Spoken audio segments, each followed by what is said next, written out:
Hello guys, good morning. Nagluto muna tayong paksiw. Yung isda po na,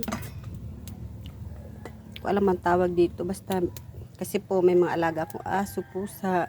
Para kasali din sila sa budget. Yung tinimplahan ko na po yan ng bawang, sibuyas, tsaka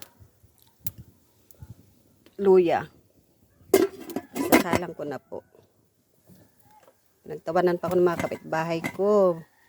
Kaya ang liliit daw ng isda na binili ko. Hindi talaga maiwasan, may mga tao talaga na kapag maliit sa kapwa. Ano gagawin kung ang budget mo yan lang?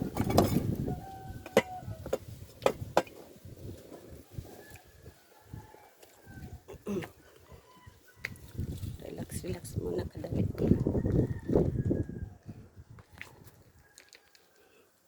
Ito yung abuhan namin. Saka po yung bahay po yun.